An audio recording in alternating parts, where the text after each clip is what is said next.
Hello and welcome listeners to another episode of Tactical Awareness. It's Season 3, Episode 21. We're doing Heroes to Zeroes White Banner.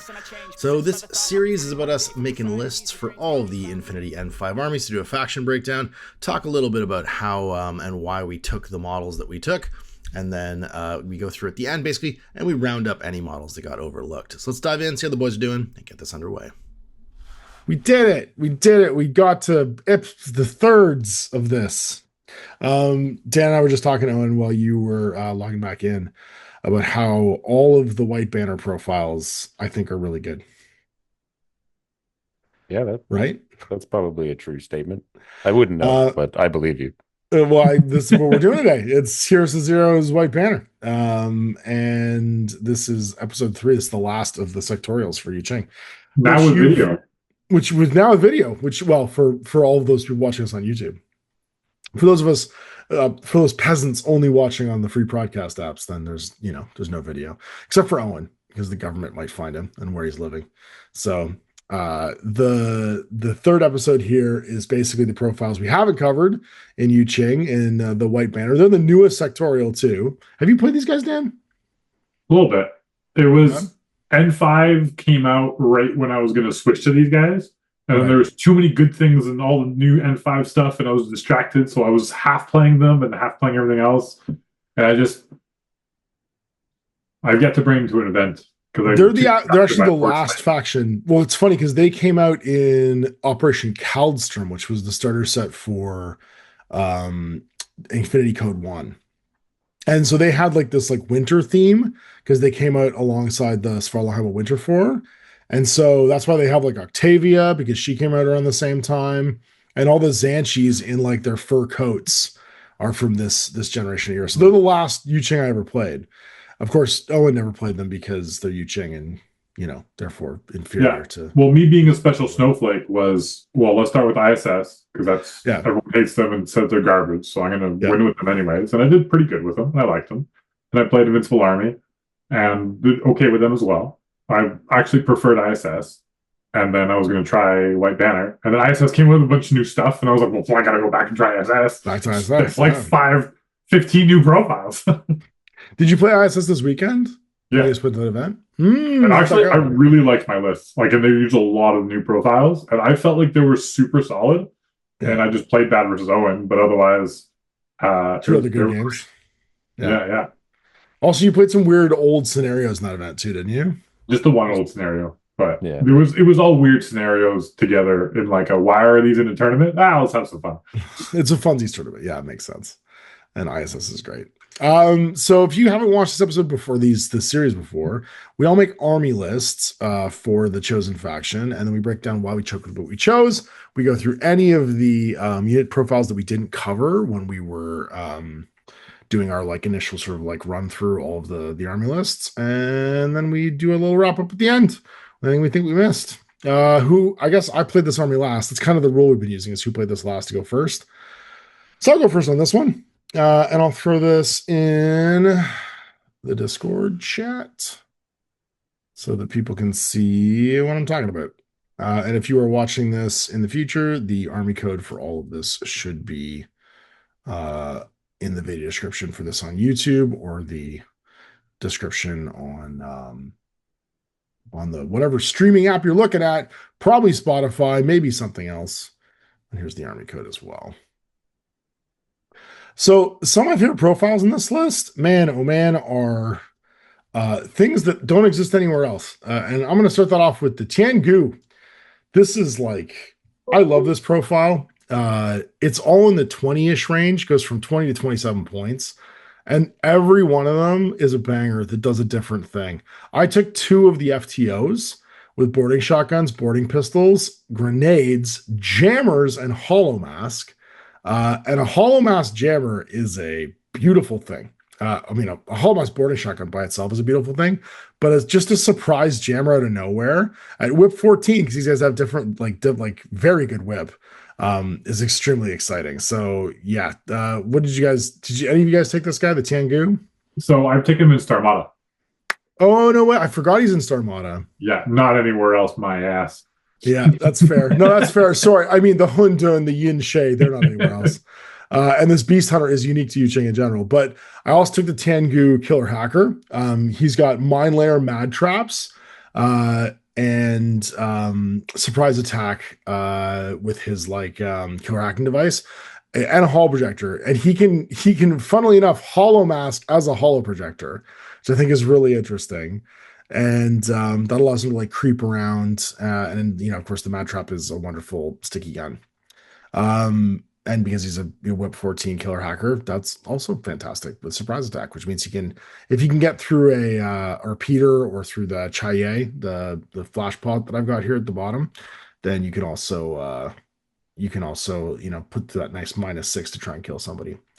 I got 2 of the Hundun X Visor heavy rocket launcher ambush units. I love this guy so much. He's like a dirt cheap what is he from Shaz Vasti? He's like a dirt cheap Noctifier. He's 22 points, camo, hidden deployment, mid -3, stealth, surprise attack -3, heavy rocket launcher with an X visor, so no bad bands. I absolutely love this guy. Did either of you guys take him? Nope.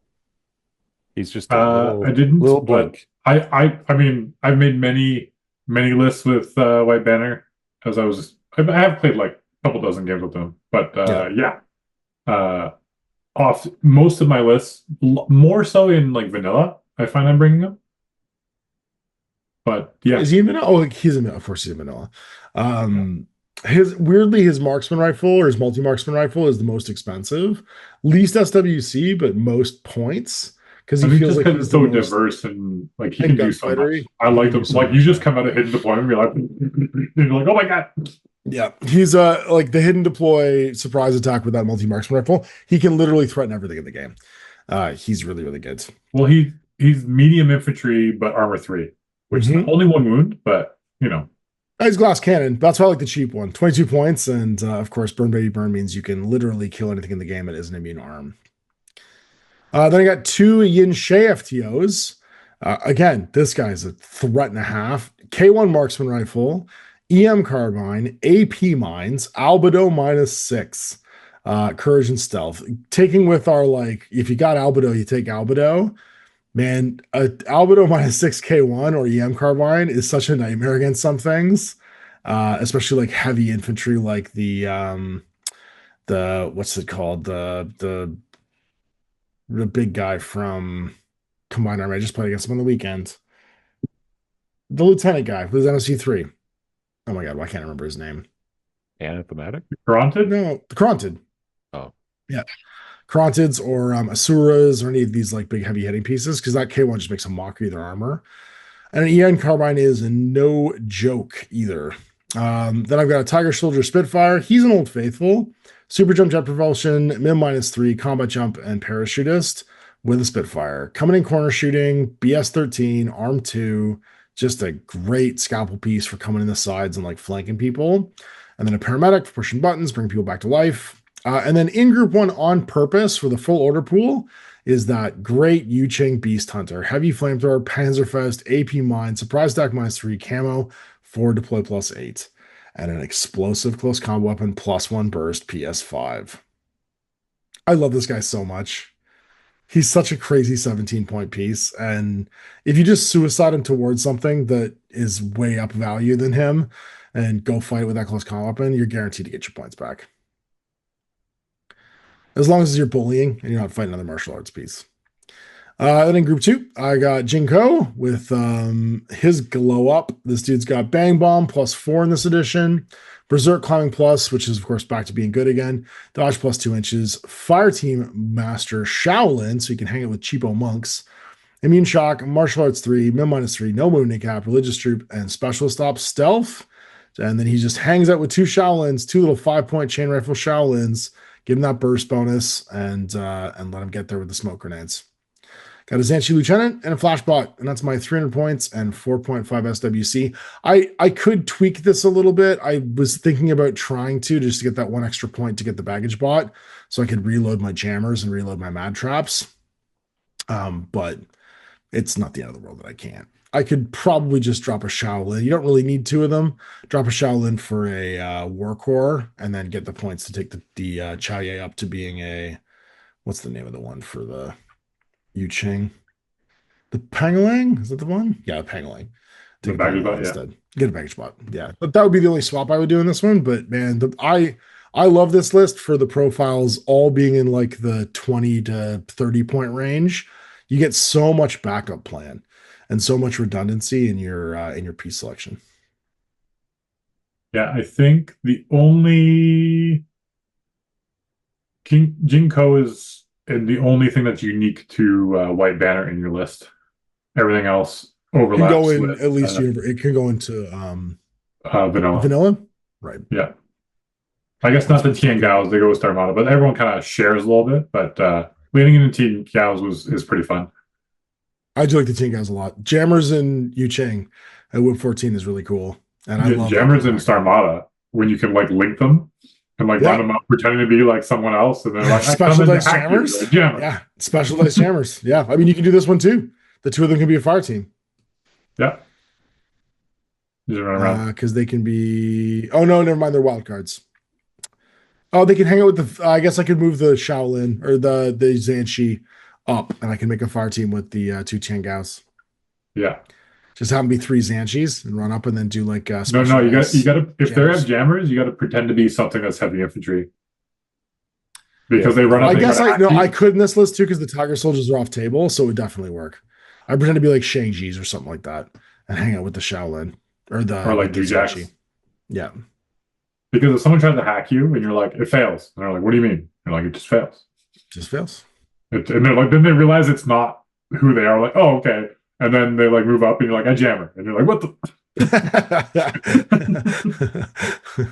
Just being a dick. Yeah. I often am terrible at this game, and it never works. But the few times it has worked, it's been great. It's very funny. It's funny that they don't treat Hollow Mask like the other Hollow stuffs, where it fails if they have to make a save. Like, let the hacking attack go through until they have to make a save. You know what I mean? Like, Well, it's just kind of one of those. If you're not eligible to be like Spotlight would work, like you're allowed to be Spotlight. But if they tried to carbon at you or sure, but you're just saying not eligible for hacking. You're saying they're Hollow Mask. You know what I mean by saying that. You're not. It's like heavy infantry. I know, but you're not eligible. It's like it's one of those weird situations where two things can be not true in Infinity, whereas most of the time they would let it go through, like the Hollow Projector thing, where you are a model until you make a save, and you do all the things the models do until you make a save. Like I guess if you reveal that they're not that, then they're not the killer hacker. And they all have jammers. So I guess they know it's a jammer if they know anything about Kangos. Yeah. So it won't work repeatedly on your friends, but you can get them real good once. But you can definitely gotcha them one time. Yeah, I guess we'll go into mine. Sure. I also brought Jinko, or however we pronounce it, because super solid heavy infantry for 32 points. And it's going to be a duo with one Shaolin. Yep. And then we're going to bring Liang Kai. Oh, I almost did. Huh? He was almost my other Tian Gao. Because he's the same points as the Tian Gao almost. Well, just this way you can kind of spread them out. Because I played a bunch of games where it was either Liang Kai or Jin Kao with 2 Shaolins. But they were just kind of like, all of them were kind of clumped in the area. And they're like, how do they go up and throw smoke? And then this way I can have them on either side to kind of, they can shoot up either side that's weaker, or throw smoke where needed to kind of have more kind of versatility that way, which is nice. My version of that was the Beast Hunter, because the Beast Hunter can kind of do what the two of them do together, because he's also awesome. I got a Hai Te with the BS attack guided heavy rocket launcher +1 burst. What a unique piece. I love that guy. He's fantastic. I found out he had Warhorse, which is great for heavy infantry. Yep. And he's only whip 12, but he's BTS 6. And tack aware, 2 orders. Yeah. 2 orders for 36 points is no joke. Yeah, and you can link them to have firewall -6. So good luck carbonating them. You can't, and then that's like, what else do you do, right? I guess you can spotlight them. You can isolate them. So he's pretty impervious to enemy hacking for the most part, and then just a super solid BS14 with attack aware. And BS14 is pretty rare in Yu Jing. So if you see one, it's worth taking. Very true. That's tag BS, right? For like even the Shang-Chi's are only a 13. Yep. So who's he paired with? He's paired with Jujak Engineer, Sora Quan, which is another one. So Jinkao. Can we talk about the Jujaks for a second? Because they're kind of the invincibles of this list. Yeah, pretty much. They're like 25 to 31 points. They kind of have either the combi rifle, breaker combi rifle, missile launcher, Spitfire, or Vulcan shotgun. They all have heavy flamethrowers, or I guess light flamethrower on the missile launcher profile. But they're just solid 6'2 movement, armor 3, BTS 3, BS 13, Fizz 12. They got the dodge plus 1 inch Yu Jing thing. They got courage, and they're just a solid heavy infantry piece. Yeah, and breaker combi rifles are no joke. Because like they can house tags with those things, like unless it's a unique, like it's BTS 9 or something like that piece. The breaker combi rifle is almost always better than an AP. You know what I mean? Because it's having less at the very outgo. Yeah, someone who's bringing immunity arm is like, haha, and they're like breaker combi, and they're like, oh fuck. Yeah, and it's total anathema to the entire Ariadne faction. You know what I mean? It's like, oh, we're PTS 0 the faction except for the dogs. Fuck. No, they got a little bit of BTS. Not really though. Like the Ratniks do, and the newer heavier pieces do, but like for the most part, they're just wearing pants. Yeah. So Sora Kwan is the character Jujak. BS attack plus 1 damage, mine layer with EM mines, and then either multi-marksman rifle or combi rifle plus 1 burst. And those also have the options of a tin bot. And then I bring her for the multi-marksman and a tin bot. You get the little mine layer, which is nice. There's enough camo in. I guess she's mine layer, so you can kind of just tell. So you're not really hiding anything with it, but just nice to have an EM mine around. But then that gives the firewall -6, and also the Jujak and the Soroquan share keyword, so that gives a duo bonus. Yep. And then I brought the Yin Shi also with the K1 marksman. And then to round it out, I got the Dokubi Cyber Team. I think this is one of the highlights of this faction.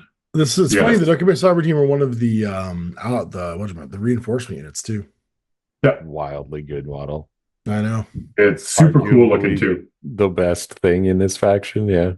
Oh, you're saying best? Arm 3 BTS 6, no wounding cap hackers. They are like heavy remote presence. Yeah, they are like structure murder hackers, which is crazy. Yeah. So again, in a link with firewall -6, and then pitcher, and it's got the duo bonus, so you're throwing them downtown pretty easily.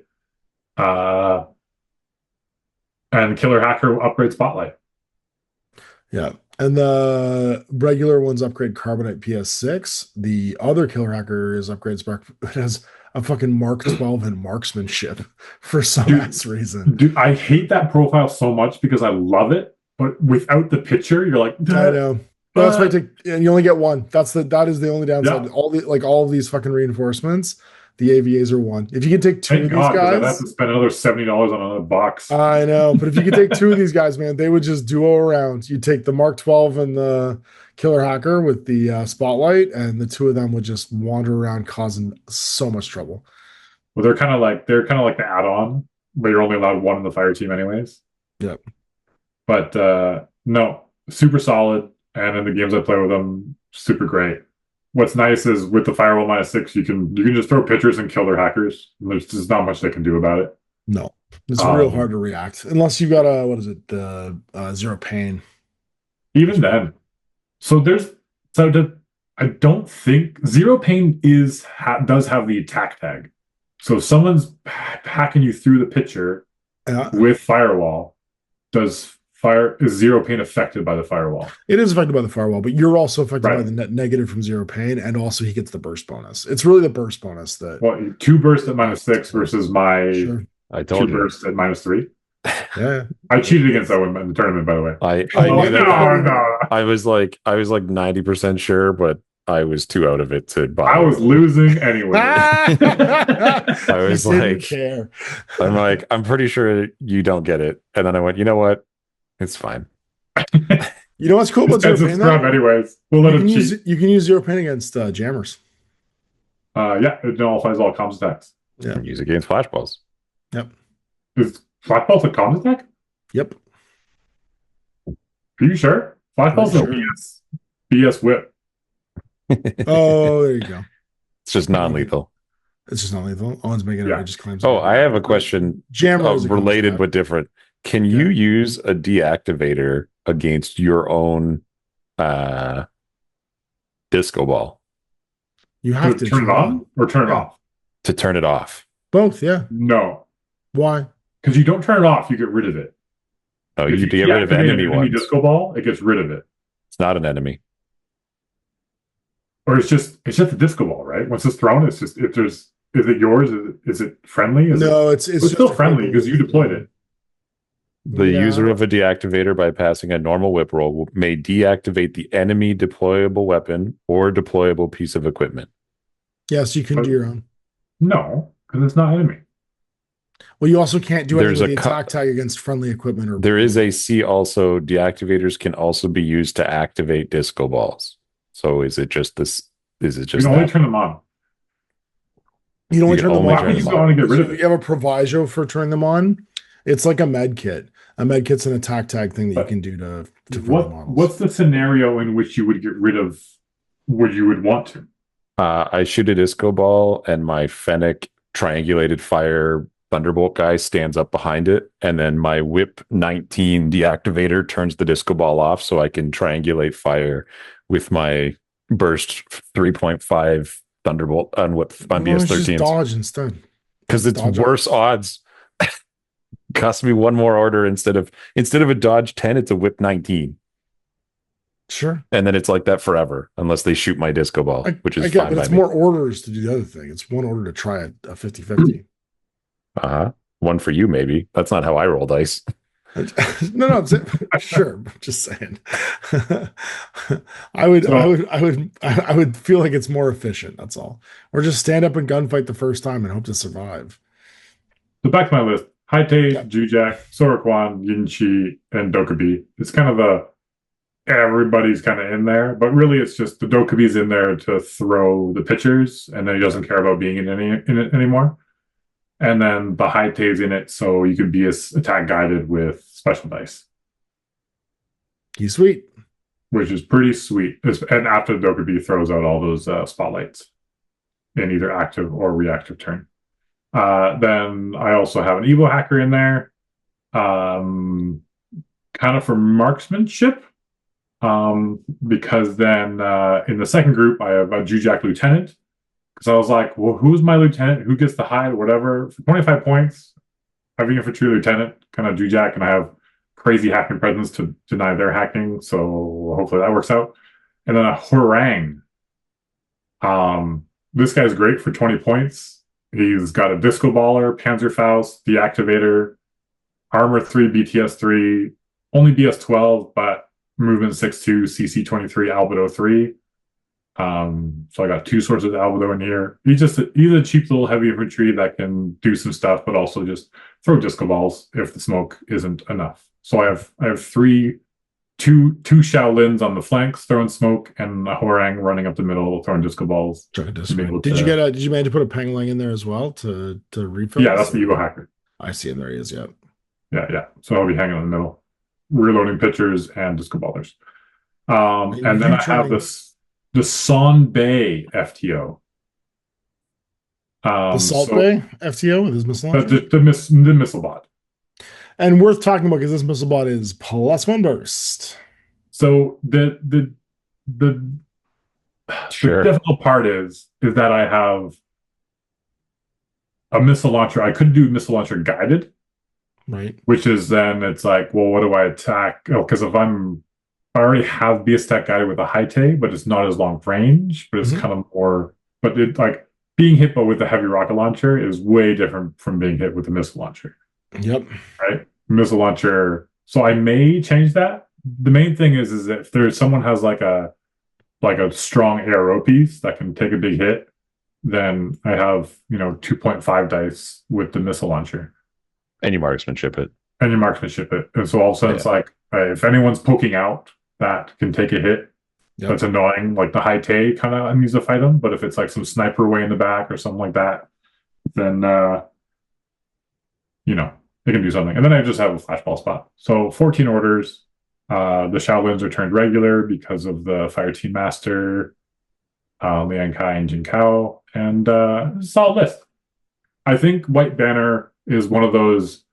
Before in N4, there were like the quote unquote only playable faction because of the vast diversity of ways you could build lists with them compared to the other factions. Now ISS is up there with you can build it a lot of different ways, which is really, really fun.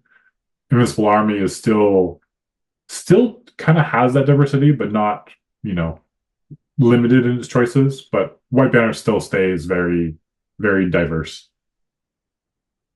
It's interesting. They also have access to a lot of Albedo. Like they can take 6 Albedo models, not profiles, but like they could take an AVA of 6 Albedo models, which is really high. And all of their Albedos are like really good gunfighters, either really cheap and efficient or like just like a really decent Albedo gunfighter for what they do. They got a little bit of everything. I don't know what you got.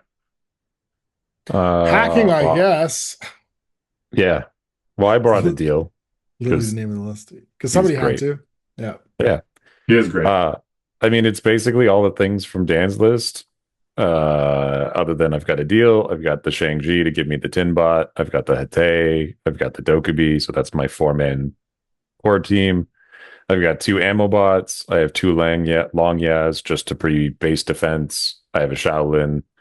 In group 2, I've got a Guilang mine layer. I went back and forth on whether or not he's mine layer deployable repeater or just an FO. Probably an FO is the way to go. Because this guy, it might be one of the best skirmishers. He does so much. Like he's really he's true, but like he has like a really complete profile for what you want him to do. I don't even know if he's top 5. Best skirmisher.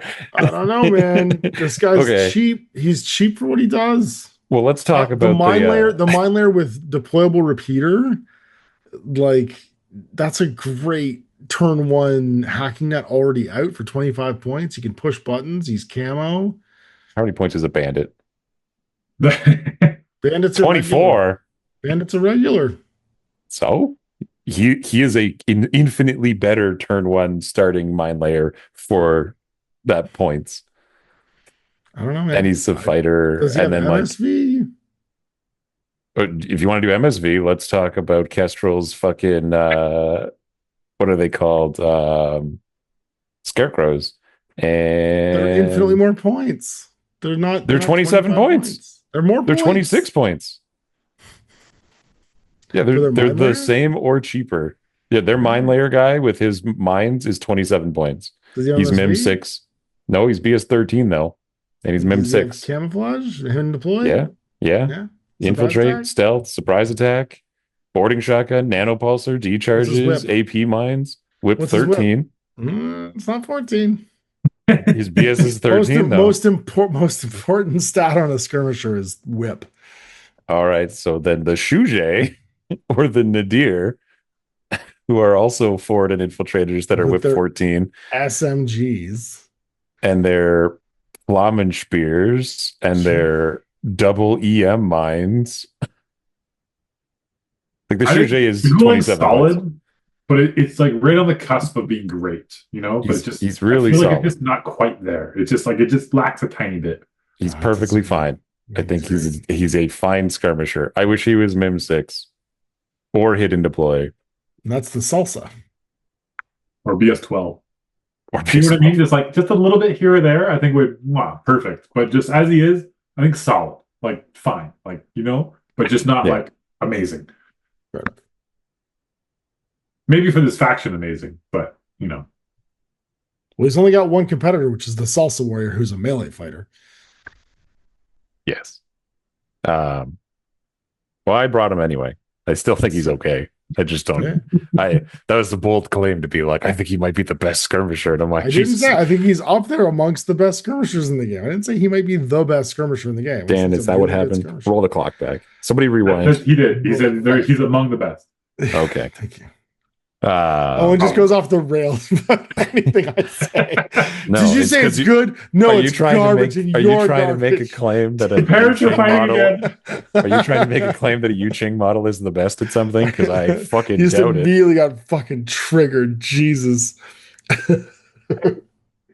I brought a Harris of Octavia with Zangshis just for the 6 cents heavy rocket contender. I do like her heavy rocket, and I do like her contender. Yep. And then Liang Kai with a Shaolin, just to feed orders or to go do stuff, whatever I feel like. I mean, group 2 is literally there just to do nothing and exist and maybe throw smoke to protect my advance as I shoot pitchers and fire rockets or just spotlight and then shoot with BS attack. Can we talk about Octavia for a second? Because we just kind of skipped past her. Because I think the contender gets overlooked a lot, but that's a burst 3.5 BS12 contender with 6 cents. That's a nightmare of a gun because it's type 2. Yeah. It's got real good range. I just think people don't really understand they look at her main gun and go like, oh, this is what you're taking her for. And it's like, actually, she could just one-shot heavy infantry with this thing. And she's got an outrageous burst for it. My idea was essentially that the first group is either going to missile you or spotlight you or both. Or not missile, but like rocket. But even if you're just spotlit and then Octavia comes from the side, that kind of solves her problem where she's just shooting on 15s on that 3.5. Yep. And then combat instinct, dogged, she just stands there and she drags around two little specialists. If she kills something, she's happy, man. Yeah. And then I've got the left right where I've got my main group on the left, and then these guys are on the right, and then I have a bunch of stuff to just throw into the middle of the board with the Longya mine layers, the Flammenspears that they have, the Panzerfaust that they have. It's all being reloaded. Shaolins are throwing smokes. I think we should talk a little bit to Longya. Yeah, I don't know why you guys didn't bring this guy, because he's love him. No, he's great. He just didn't fit what I was trying to do. Yeah, AVA 2, you can bring vanilla and white banner. They're camo, but they're size 3. So it's and they have no mimic. They're basically the standard remote size.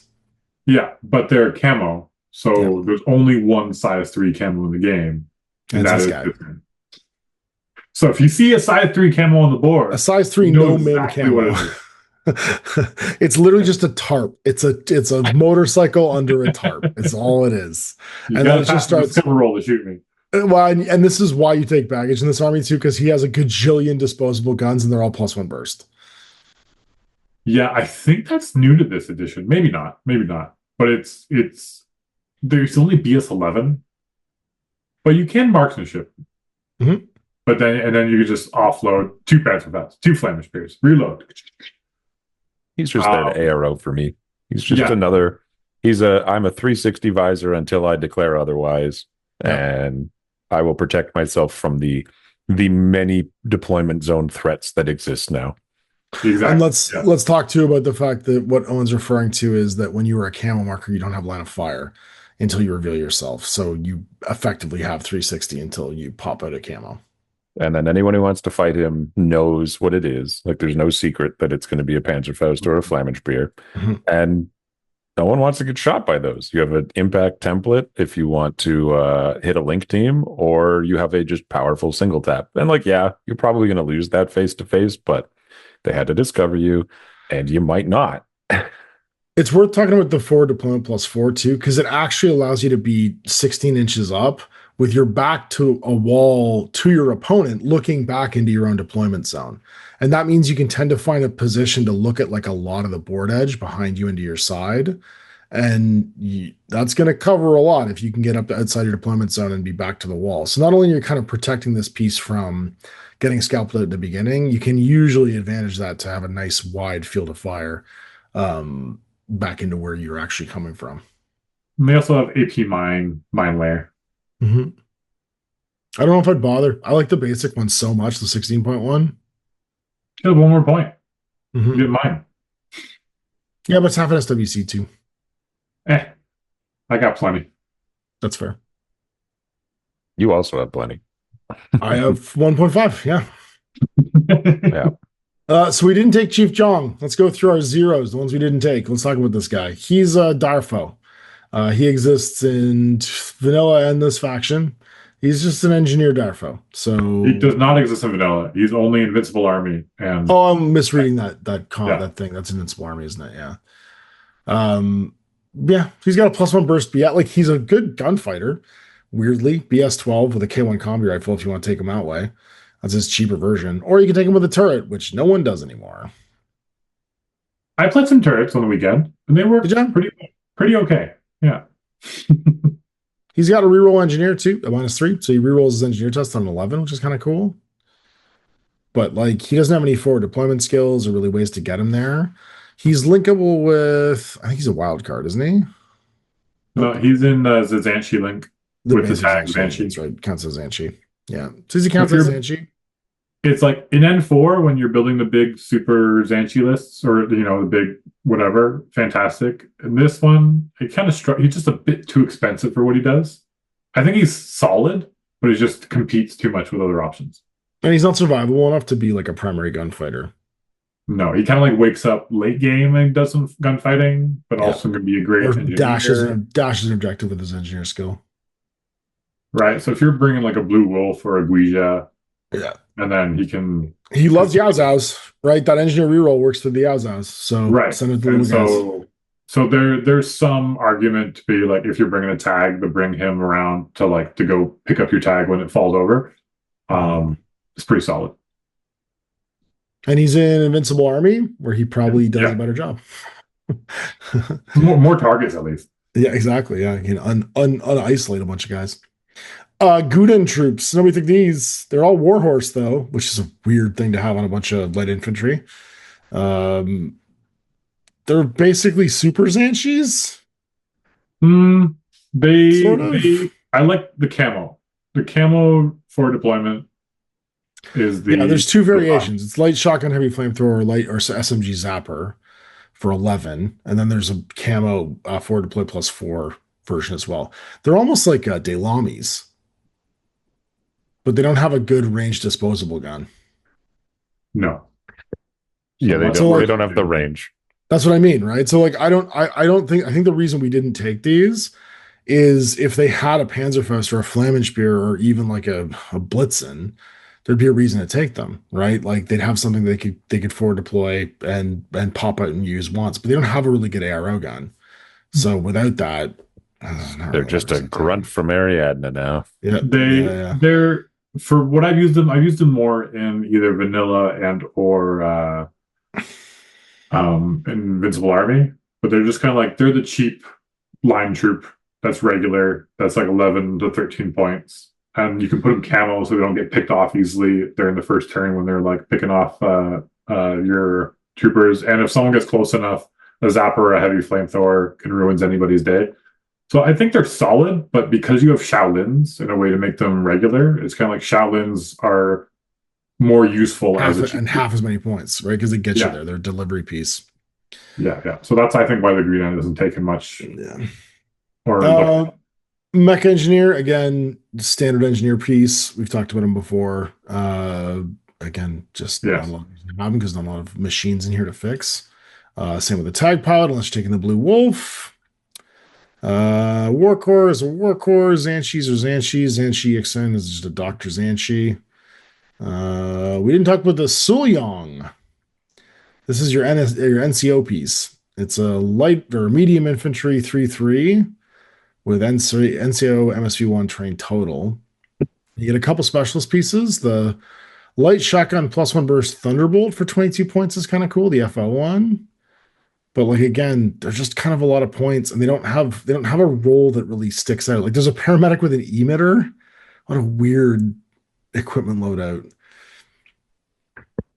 I think the emitter one's probably either emitter or the multi-marksman I like the most. Yeah, I like the emitter because he's a paramedic. Pardon?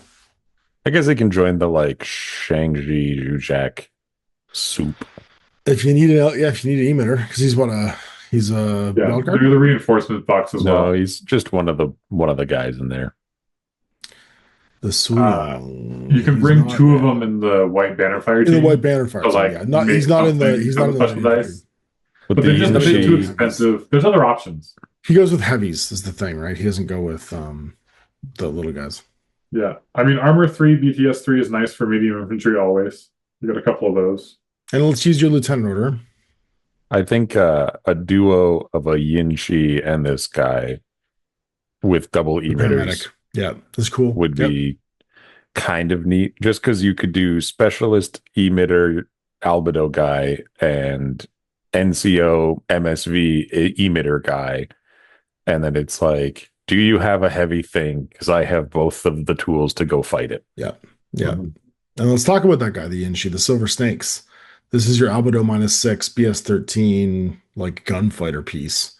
Didn't you bring this guy? Did you brought this? Guy? Oh, I did bring this guy. That's right. I brought the. You went on about the K1 marksman. I brought the K1s. Yeah, K1 marksman, super solid. He does a couple specialists. Forward deployment mine layer is kind of fun. We've got the emitter there, but the sniper is really weird. So the K1 sniper, it's still just PS7, right? Mm-hmm. Yeah, so it's a sniper rifle that's not PS5, which is unfortunate. So yeah, but no armor.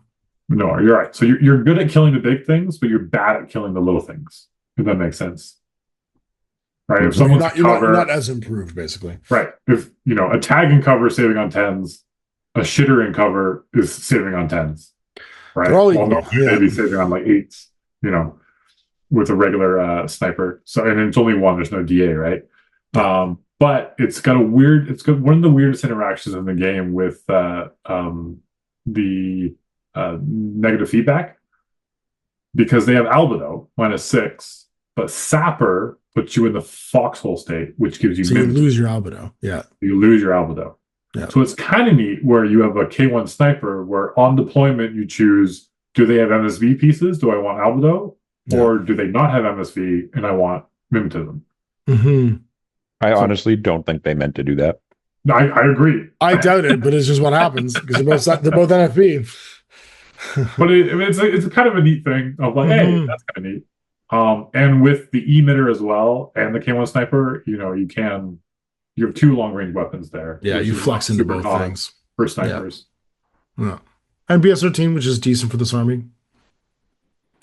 The Ye Mao. Did somebody take one of these?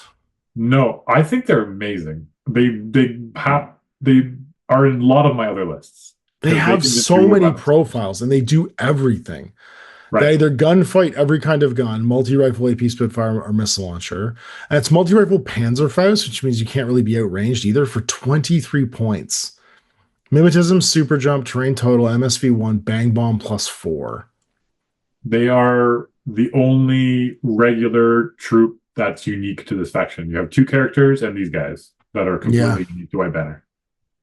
And you can make a fire team out of the 23-point guy. For 100 points, you get 5 of those guys. Just flying across the board. They can duo. Unlimited duo. Can they duo? Oh, then you can have an unlimited number of duos. You can have 2 duos and an asshole hangout with somebody. Like BS13, MSV1, Mimetism, AP Spitfire with Super Jump.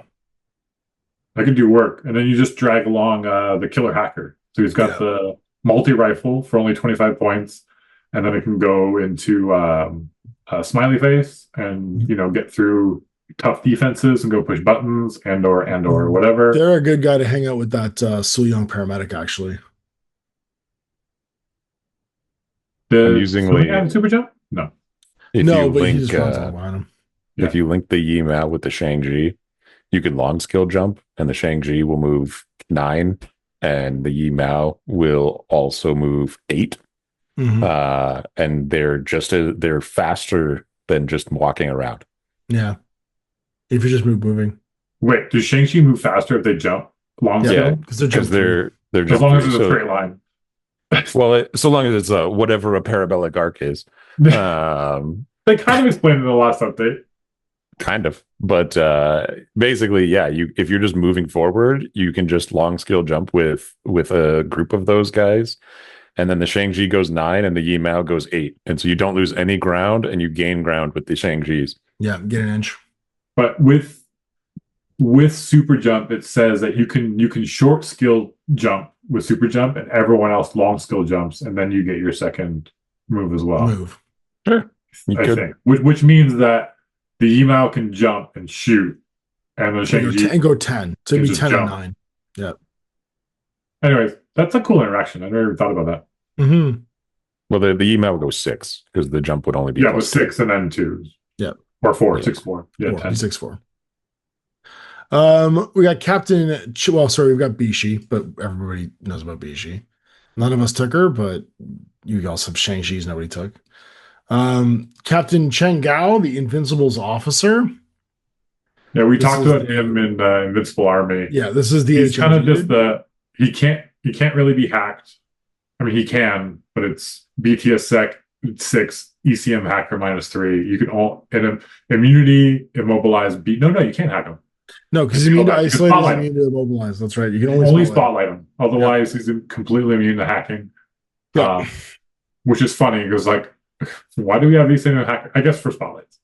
Yeah. But he's one of those BS attack -3s with the heaviest. I think in the story, Dan, the thing is supposed to be that he just literally shuts the power to his armor off, and he's so huge and strong that he can just walk in it. That's the idea, is that so like when everyone else is like using this like powered armor to like make them super strong, keep them alive, he just flips the power switch on it and turns it off, and he just runs around in it because he's supposed to be this like huge, like giant, muscly guy. There you go. It's 12. It's what? It's 12. Fizz 12, yeah. Yep. Yeah, if you turned your armor off, you'd be Fizz 12 too. He's carrying all that armor, man. He's strong but not agile. Okay, that's right. If he turns his armor on, he's Fizz 17. But yeah, he's solid but very expensive. Yeah, for what he does. Very expensive. You're paying for the privilege to not be hacked as a heavy. He is one of your lieutenant options, though. We didn't really talk about lieutenant options. I took a cheap ass Zhanshi lieutenant. And the option, he's one of the options in here, along with the Zhanshi. The Dao Fei can do it, Adel can do it, which is what Owen took, I think. Yep. Jujak can do it, the Shang-Chi can do it, the Guija can do it, and the Gulang Skirmisher weirdly can do it too. So you don't actually have a ton of choices that are inexpensive, because like the Dao Fei's 50, Adel's 50, the Judak one is 25, the Shang-Chi one is 45. So like it's basically 25 points or 10 points, or you're looking at 50 points. And then you start getting like the Guija range where it's a 77-point lieutenant. Right. Yeah. And the Guilang one is, but it costs you to be sweet. So you're paying us a swig for it. So you have one cheap lieutenant option in this, and that is it. Guilang lieutenant's kind of funny because you can just halfway up the board and get that extra order. But he's not a specialist, which is annoying. Yeah. But let's talk about the Blue Wolf. Dao Fei. I guess we should talk about the Dao Fei because we didn't take him either, did we? Yeah. He's the Dao Fei. He's the much famous. scarier Guilang lieutenant. I think this guy, the Shang-Chi, are your two lieutenant choices. There's others, sure, and like unless you take an a deal, yeah. This guy's great. He's great. The reason I like Jujak as a lieutenant choice is because no one's going to think that the Jujak's a lieutenant. It's kind of a little more hidden. That you have to parse it through a little bit, but also he's not a schlub, and in a late game you can go up and fight with him. Yeah, the only profile I don't without breaking the bank is the lieutenant hacker one. I don't like lieutenant hackers. I don't want to be hackable as a lieutenant. That's a terrible idea. You got camo. It's fine. Yeah, you just marker spade and you turn into camo. Your camo infiltration as a lieutenant, that can be a specialist, as always a specialist. Mm-hmm. Which is awesome. Well, he just do so much for you. He just kind of, I'll just do whatever I want to do. I hate things up 13. Yeah, what are you gonna do? Well, that's good for him because all of your lieutenants are with 13 except for Key Gang. It's true, yeah. I guess the Guilang is 14, but all of your like the main group of them are all 13. So like Zhuzhak, Shang-Chi, Adil, Dao Fei, they're all 13s across there. Hell, even the Guija's 13. And then look what they did to my boy, the Hack Tao. They took away all of his profiles except for the hacker. He didn't exist here before, isn't it? I think he's No, he new did. to it. No, he did. He did. I painted one for my army. I have one painted up in the white banner colors. Just the But he's hacker. got I he's don't got like an upgrade Trinity, which he didn't have before. He used to just have a hacking device, so now he can actually Trinity people, which is cool. And he's a fucking murderous piece, but he's 60 points. Camo, dodge +1, hidden deploy, shock immune, mim 6, stealth, surprise attack -3, got a multi-rifle at PS6, nanopulsar, Trinity, all the possible bells and whistles, BS14, Fizz 14, Whip 14, Arm 5, BTS 6, 2 wounds. You only get one, but he does hit like a ton of bricks. Yeah, but he's only got multi-rifle. It's so short range. Yeah, I know.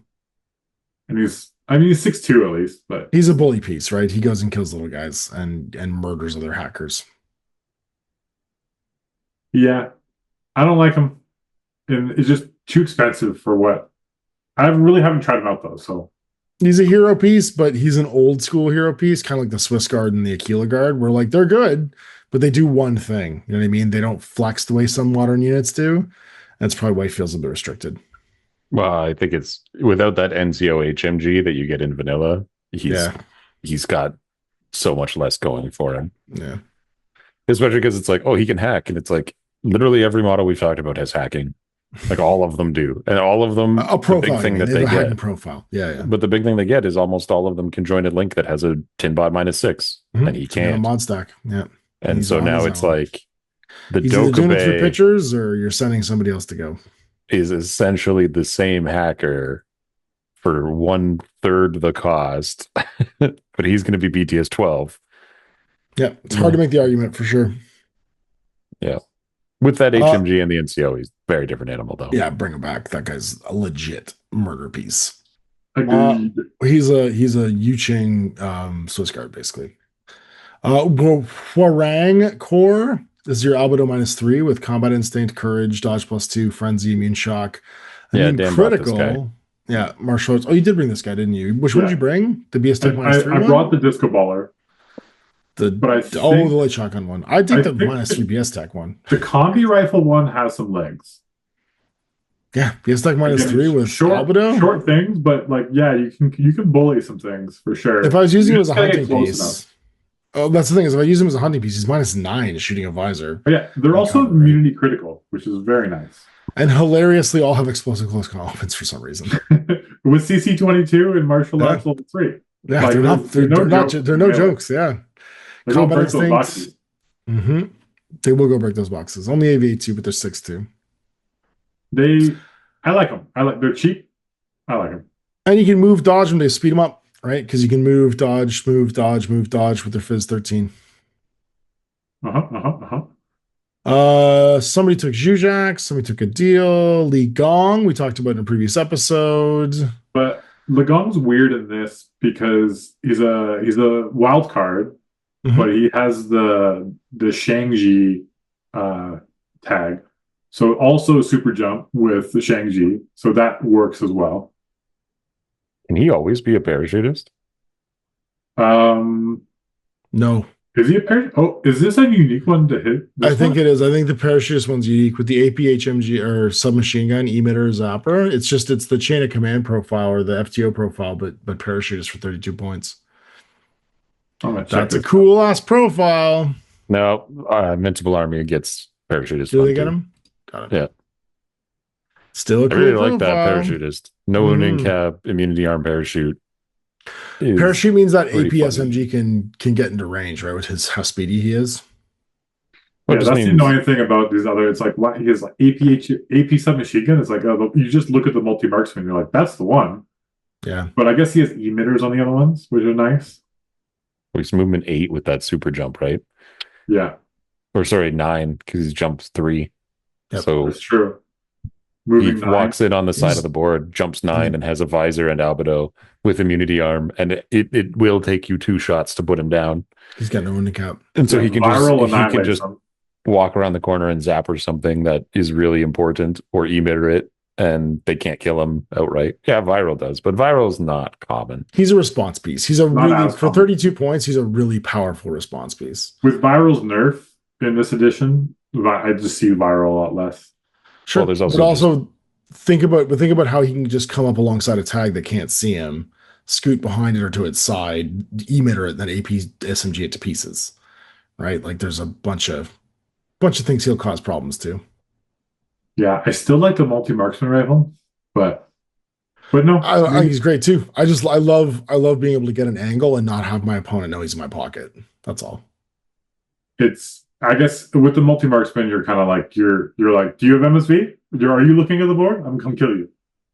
I look at him like a less tough version of your Netrunner,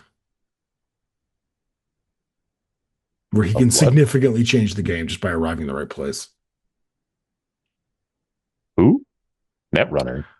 The Netroid Runner, Oh, Jamie. Yeah. Jamie. Yeah, Oh, yeah. Definitely. I don't know if he's the same as Jamie. he's not. But No he's one's the 20 same points as cheaper. Jamie. But he's not. I said a significantly less durable version of Jamie. But he's got a real specific job, right? Like he's going to go and zap something so it can't move, and then just shoot it to pieces. She's just going to shoot it and it's going to die. Yeah, but it could turn around. You can't kill it. She won't kill a tag in one go. Her acrolat cannon certainly helps. Yeah, okay, but sure. I'm just saying this guy's Plasma 20 can points definitely cheaper. kill a tag in one go. Maybe. Make 6 armor saves. You get him out of cover, maybe. He'd be on 15s. He'd be out of cover. 15s and 13s for the average tag to save those things. Yeah. Shang-Chi. In one go. Good luck. Yeah, we did Shang-Chi's. Owen took a Shang-Chi, didn't he? Yeah. Oh, you're right. You're right. Same as Blue course. Wolf. We didn't talk about the Blue Of course I Wolf. did. We didn't take the Blue Wolf though. I like the Blue Wolf. I like the Blue Wolf too. He's beautiful. Beast attack +1 burst with AP Spitfire. Yep. SR -1 BS attack is a tag, tack aware, dodge +1 inch, CC 23. He's got a DA PS5 close combat weapon, Panzerfaust. Too bad Berserk changed. Yeah, it's too bad Berserk changed because he's so Berserk, fast. sad. But with the tag pilot, you're dodging on 16s, They sure are. which is amazing. Yeah. He is very dodgy. I think He is, it ties he is in. relatively expensive for a 6/6 tag, though, 70 points. Yeah, I think it's good though. I think you have to bring write the tag list. or bring him My up thing would is, be good. that's what I was going to say, is I think you have to write a list around him, is all I'm saying. I did, because but it's a not big in this difference. faction. Yeah. And not in this faction. And then the Guejo, who we didn't take, this is the classic tag. He's just all meat and potatoes with martial arts too. He does have super jump now though, which is new, so he can jump 8 inches. Oh, and he's still been shoot his. before. I don't think he had a last edition. In N4, do you have it? Oh, Yeah. neat. Okay, cool. I love that he has a super jump then. That's great. One of the first models I painted for Yu Jing, never put him on the table. I've played him since N3, and I loved him. I gave mine away, but I loved him. He's such a great model. Remote stack, we talked about. Guilang's Kunai Solutions Ninja, we talked about before. Salsa Warrior, we didn't talk about. This guy's another weird. We kind of did, because you were comparing him to the We Guilang compared him. earlier. Yeah, we didn't actually go over what he was. He's the min -6 skirmisher, but he's Only berserk. He's a melee. Only piece. one use camo though, which is Yeah, but I think the idea is that one use camo is getting him to berserk and suicide himself into somebody, right? You're just getting him there with it, and then he's in melee, DA close combat weapon and guys at martial arts 3 with an 8-inch move. It's too bad he doesn't have a template weapon. Yeah, it's weird he doesn't have a template weapon. His mines instead for some reason. I think he does not need mines. he fights with honor. I guess. The long list and of like, here's another thing though, is the killer hacking device can go back into a marker state, right? Which is nice.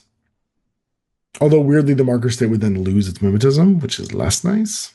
Yeah. it's- But he's just, again, he's a relatively awkwardly pointed model for what he does. You only get one of them, so you can't like pincer or flank with 2 of them. You know what I mean? You get 1. And for 17 points, that Beast Hunter will do the exact same goddamn job.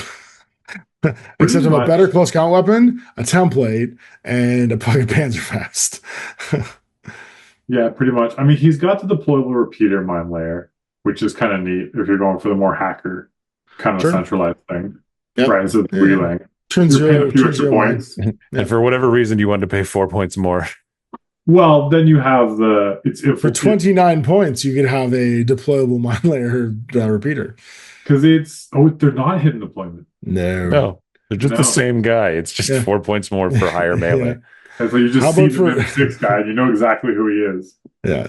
How about for 17 points, you just get the fucking Beast Hunter?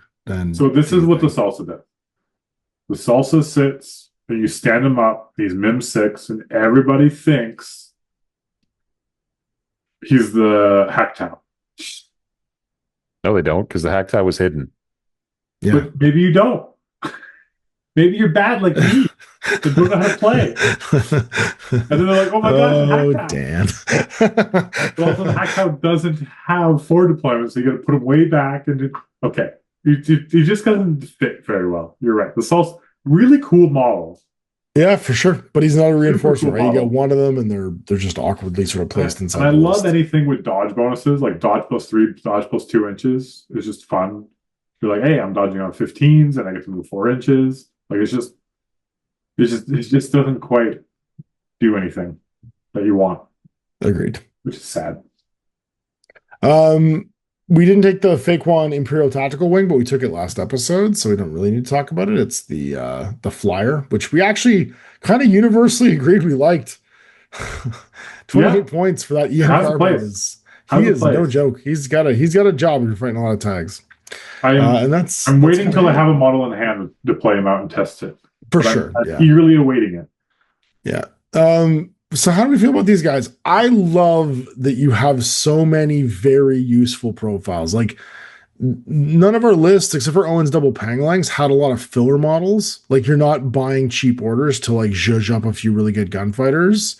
We had good gunfighters, but we also had lots of medium useful pieces. You know what I mean? They can kind of sit on their own. I love a list like that. I love a list where like everyone brought Shaolin chimps. Well, yeah, sure. Like yeah, everyone brought at least 2 or 3. But they were there. Monkeys. They were there just to get Jinko or the other 29-point guy. What's his name? 21 point. The guy there, right? I don't think we were taking them for cheap orders. We're taking them for the smoke grenades they're carrying and the taking them for both. Sure, yeah, like yes, but also they serve a purpose beyond just standing around generating an order like a flat butt might do or a net rod. I think every list starts with 2 Shaolins and at least Liang Kai or Jin Kao or both. But there's no melee in this game, Dan. Well, but it's not even for melee. They're just, they're just great. Chain rifles. They're just great chain rifles. And cheap. Chain rifles, smoke grenade, 6 points? Hells yeah. And they also, we didn't talk about it, but they have Impetuous. If they're ever to the fire team, they sure do. They can run around. Even if they're in the fire team, they still have Impetuous. Yeah, so, the Impetuous? You just break out of it. Yeah, you can't use an Impetuous order in a fire team, that's all. Yeah, well, what I mean is if someone like Owen decides to lay down like 5 crazy koalas around your guys, and you're like, what happened? You send one of them to have a brief Impetuous the monk. Yeah. my brief and dynamic life will be for the State Empire.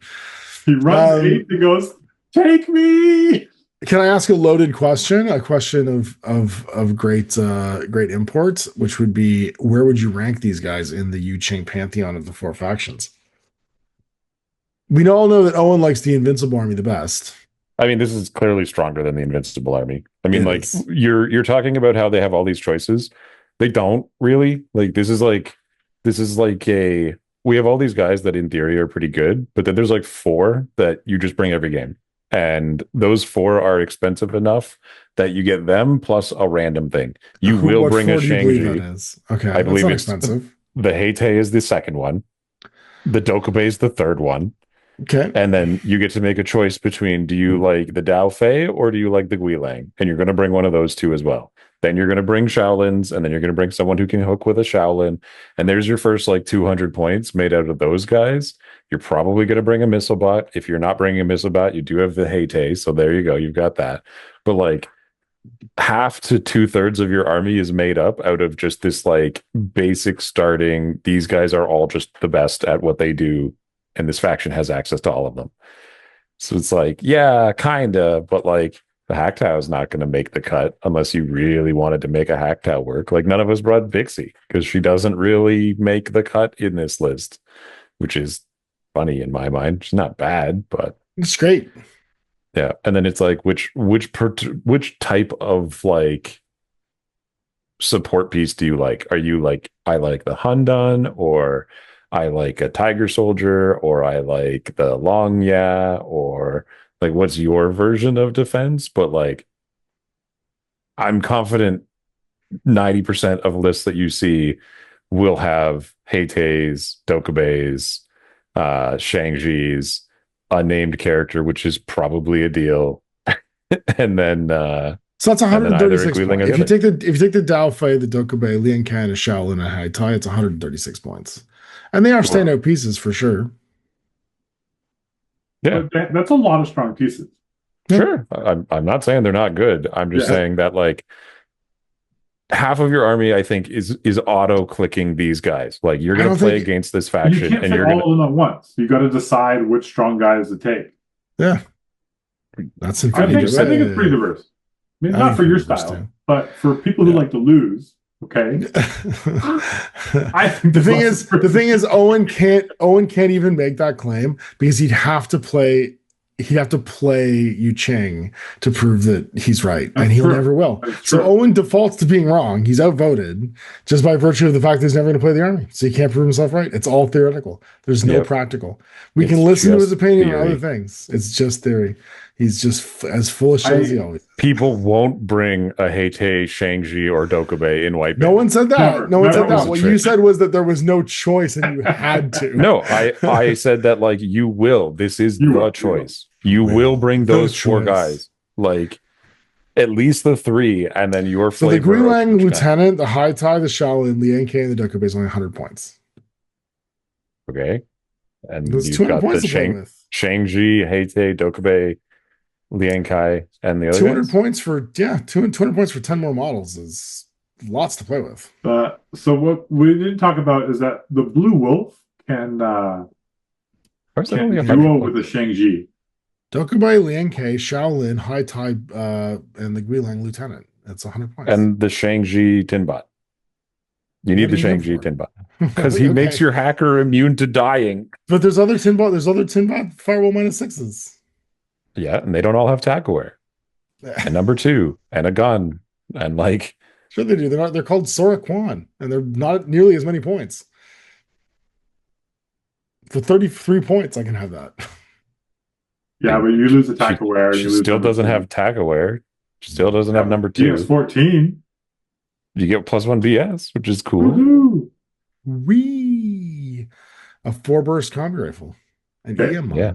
I think the funniest application of the Shang-Chi is putting the Tinbot on it and putting it with So wait, now you have to take the Shang-Chi APHMG? No, you just bring the multi-rifle. Just the 37-point guy. 37.1, yeah. Yeah.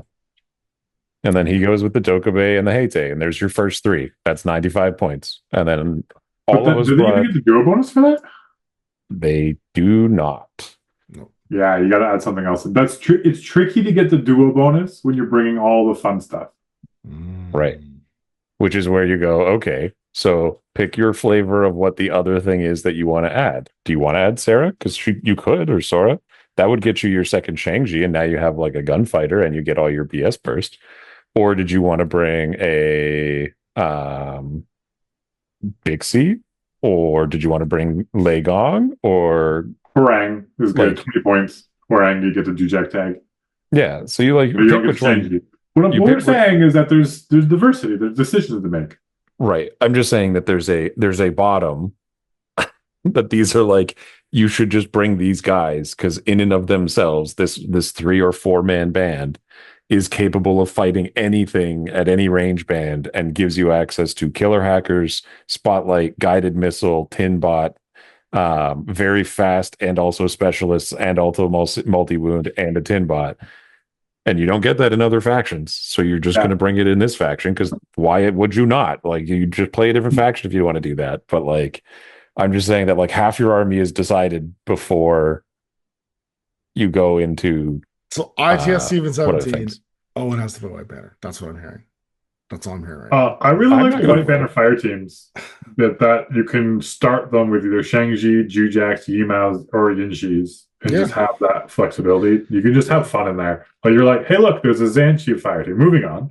We have some White Banner fire teams. It is interesting, though, that they purposefully split it into Jujax or Shang-Chi and make you make a choice which one you're going into, right? It's not but the Jujax have the Shang-Chi guy. Yeah. But there is some decision. The keyword, right? Yeah. And then some of your like really cool pieces like the Yinshi and the High Tide don't get a tag at all, so you got to figure out what you're going to do. And they don't, like, I guess you could take 2 Yinshis and get the bonus. To answer your question, where do they sit? I don't know. I just haven't played them enough. They're still probably the strongest. It's just they were the strongest before. They still might be. Imperial Service is definitely not really how I play. I don't think it's over White Banner right now. That's all I'm saying. That would be my answer. Is I think Imperial Service has climbed up.